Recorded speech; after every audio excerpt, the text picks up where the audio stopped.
Zvachim Dafaine. On a vu dans la Mishnah que si le korban de Reuven et le korban de Shimon se sont mélangés, on ne reconnaît pas qui est le korban de qui. Si c'est le même korban, les deux sont des holot, par exemple, ou les deux sont des shlamim, eh bien on sacrifie les deux korbanot en disant, en acceptant l'idée que le korban sera fait de lui-même au nom de son propriétaire. La Gemara demande, mais qui fait smicha sur ce korban? Pourtant, le propriétaire, il doit appuyer ses mains, donc de toutes ses forces, sur le korban, sur la tête du korban. Or, ici, on ne sait pas qui appartient à qui. On ne peut pas faire cette mitzvah-là de smicha. Donc, comment dire que les korbanot peuvent être sacrifiés, même sans savoir qui est le propriétaire? Répond la Gemara, il s'agit d'un korban de femmes. Les femmes n'ont pas l'obligation de faire la smicha. Tandis que, effectivement, si c'était des corbanotes d'hommes, eh bien, on ne peut pas les sacrifier parce que nous avons un problème de smicha.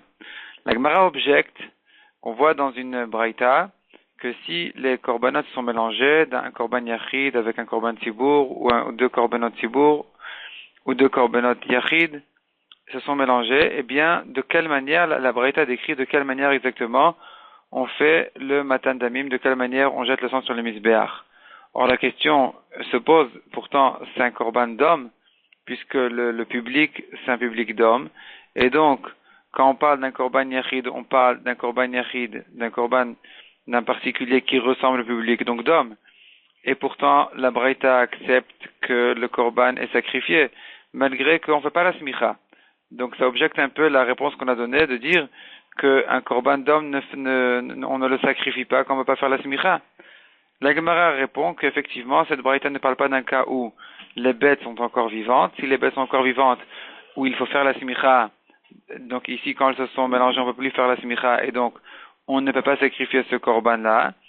Par contre, cette braïta, elle parle d'un cas où on a déjà fait la shrita des korbanot, et puisqu'on a fait la shrita, donc évidemment, la simicha, déjà, c'est plus possible de faire. Donc, il n'est pas question de faire la simicha a déjà été certainement faite.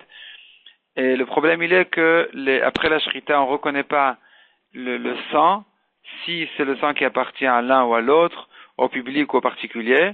Et c'est là où la Braïta nous explique de quelle manière exactement on met ce sang sur le misbéach. Et c'est là où la Braïta dit que si on ne reconnaît pas les bols de sang, donc il y a deux bols de sang, un misrak, un kos d'un korban de Reuven et un kos qui appartient à Shimon, eh bien il faut faire toutes les matanot sur le misbéach. On met le sang sur le misbéach de chacun des bols, et donc le korban, il sera fait de lui-même. Les chatrila, il faut faire 4 matanot. Bediavad, même une matana, on est quitte, comme on l'a vu dans les brakim précédents. Mais en tout cas, il faut faire donc des deux verres. Mais dans un cas où le sang s'est mélangé, un bol dans l'autre, et donc tout s'est mélangé dans un même bol, là, il suffit de faire qu'une fois. Donc, c'est-à-dire de ce bol-là, on fait les matanot, et les matanot, elles servent, si on fait une fois 4 matanot, c'est suffisant pour les deux sangs, puisque les deux sangs sont là, donc les deux sangs ont été mis sur le misbéach, donc les deux korbanot sont valables. Bediavad, même si on a fait une seule matana, comme on l'a vu, c'est kasher. Mais l'essentiel, c'est que, puisqu'il a fait cette matana-là, de ce bol-là dans lequel sont mélangés les deux sangs, donc on considère que les deux sangs ont touché le misbéach. Vient Rabbi avec un chidouche, et il dit qu'il faut que dans la matana, donc dans le sang qui a été posé sur le misbéach, il faut qu'il y ait une quantité suffisante pour considérer qu'il y avait suffisamment de sang pour chacun des deux.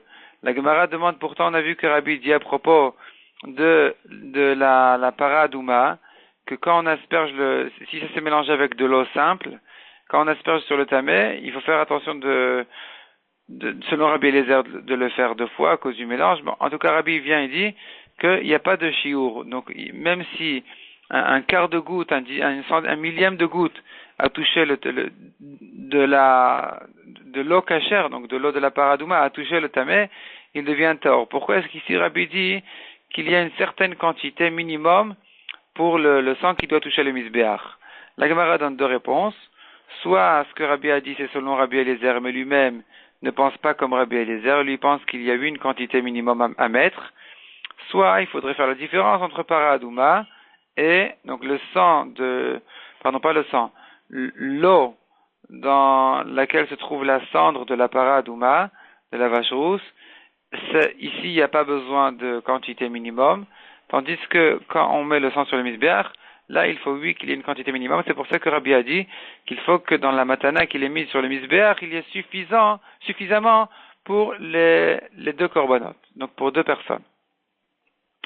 Deuxième sujet du DAF, la Gemara dit, un Bechor Behema, donc une bête aînée, qui est un korban, quand lui tombe un défaut, donc un Bechor qui a un défaut, on peut faire Tumura, c'est-à-dire on peut dire sur une autre bête, que cette deuxième bête-là aura la Kedusha de la première, donc du Bechor, et là, à ce moment-là, la Tumura, elle reçoit toutes les Chumrot et toutes les halachot spéciales de la Kedusha initiale, donc du Bechor.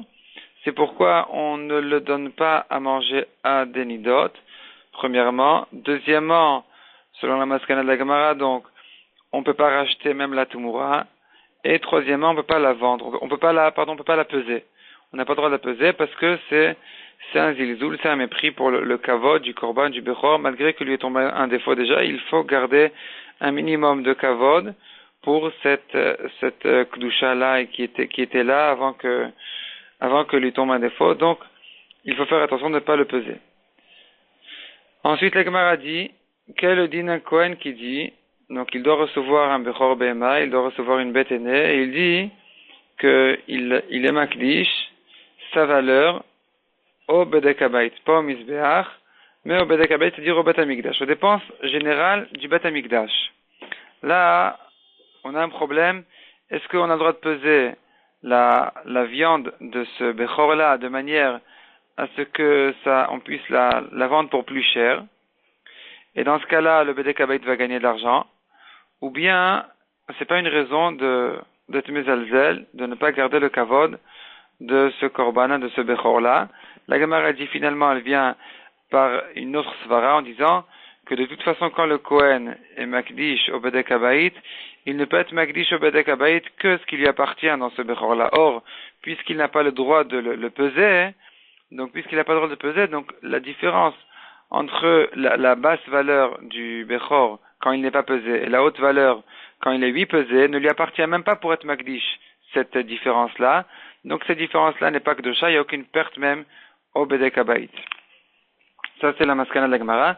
Troisième sujet, la Gemara revient sur la Mishnah qui a dit que tous les korbanot peuvent se confondre, c'est-à-dire on peut avoir une bête, on ne sait pas si elle est tel korban ou tel korban, sauf le korban khatat et le korban hacham qui jamais ne peuvent se confondre puisque les khatat sont toujours des femelles et les hachamot sont toujours des mâles, des bêtes mâles. Et la Gemara explique dans tous les autres korbanot pour quelles raisons on risque, oui, de les confondre.